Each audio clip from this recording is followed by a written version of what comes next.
Hi guys, we are back at it here. I'm Andre. This is Jawbreaker's Aquatic. Friends, we're looking at our hermit crabs right here, our two. I know I said I was going to do an update video and talk about them and how to take care of them. I'm not going to do that, you know. What I'm going to do is I'm just going to talk about this tank and what's going to happen with them and then show you everything else. Today was cleaning day, so I just cleaned their gravel out, did all the tanks and whatnot. They're still in this little thing here for the meantime until I get another tank situated so that I can switch them to a 5-gallon tank. It's a little bit bigger. And they will switch from that once I move out. I'm getting really closer to actually moving out as the pandemic, the so-called pandemic lessons, if it ever does.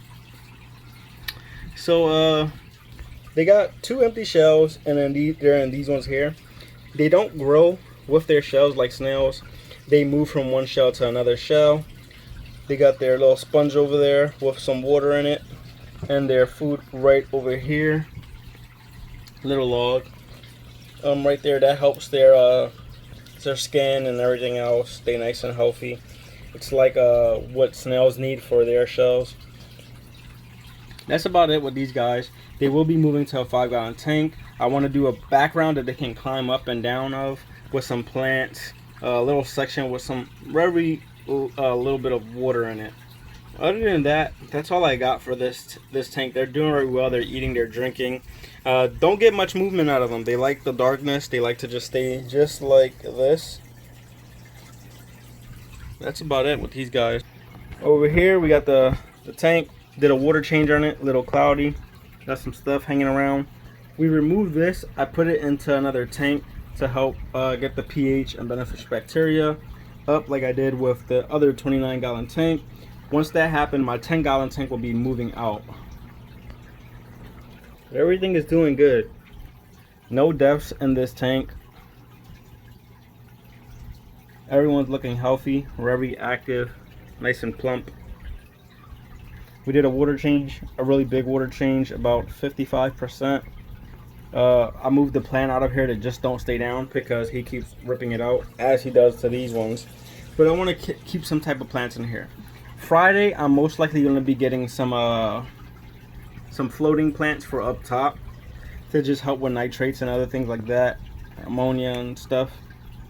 And I will be investing in some algae balls, mothballs, or whatever you like to call them, for this tank to help as well. This tank will be going through an upgrade in the new house that I get.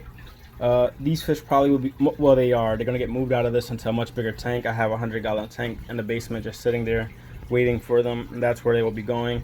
I will be adding an additional gourami to that with a few more plotties and a couple more cory cats, and that will probably finish the 100-gallon tank with one of these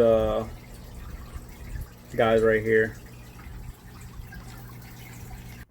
The 10-gallon tank. One of the lights blew out. Not worried about that right now. This tank is moving to my girlfriend's house. She's getting all the fish, everything out of here. The snails is going into her 10-gallon tank at her house, and this 10-gallon tank is going to be used for her red air slider turtle to grow out. And right now he's in the 5-gallon tank that I'm going to be using for the hermit crabs. So he's in there for now. He's getting big really quick, so we're gonna move him here. Eventually he'll get into a 100-gallon tank, but we're just gonna move him over slowly. Everything's been doing good here. Our female beta has been showing signs of sickness. I don't know exactly what it is. She looks a little bloaty. The white thing that's underneath her got a little bit bigger. I've done all types of research to try to figure out what it is, and I get nothing.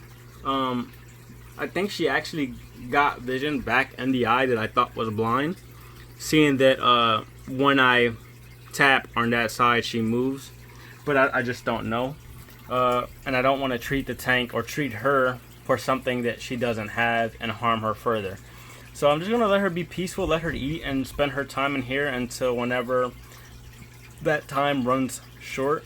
Sounds bad, sounds cruel, but a lot of times when we try to figure out what's wrong with our fish and we're taking the steps to try to cure something that they don't even have, we cause more harm to them and end up killing them along with everything else.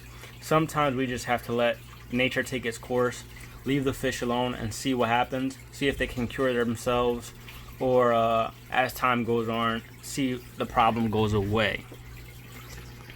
I've put a few of the bigger snails out, put them in a different tank, and added a few more smaller snails in here to let them grow out of this tank as well. As like I explained to you before, we're going to be pulling them out of here, putting them in a 10-gallon, feeding them healthy, a lot of food, let them get bigger.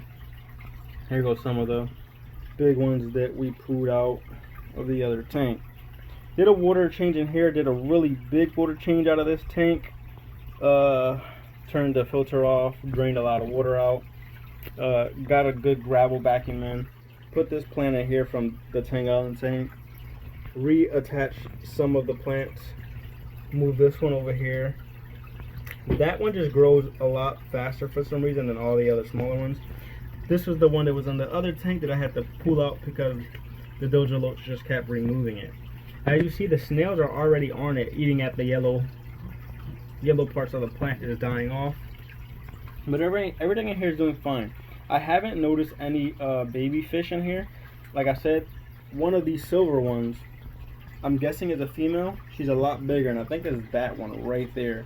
She's been a lot bigger. She's showing that little black dot that guppies and plotties will show when they're pregnant. And she usually stays over here, and she wouldn't let anything else come to this side of the tank. But now she's drifting around. Either she already had them and I didn't notice and they got eaten up, or she's just holding on for right now. I'm not too sure. Look how they all congregate on top of here, king of the hill. Our little friend here, the older snail, he's showing signs of death.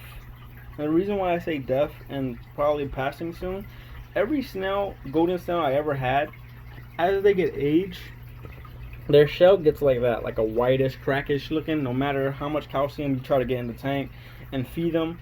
For some reason, that just happens. Look at this little snail right here. Has like sand stuck to his back. But they eventually pass and just die for whatever reason it is. I never had good luck with golden snails. They do last for a couple of years with me, but not longer than that. The most about 2 years. That's the update. I'll stay tuned. I'll be making an upcoming video really soon. Trying to stay consistent, but the pandemic, work, and all that. Trying to find a new house, it just sucks the life out of me. Thank you for viewing. Leave a like, leave a comment on what you might want to see or what you might want me to get in the future when getting in the new house.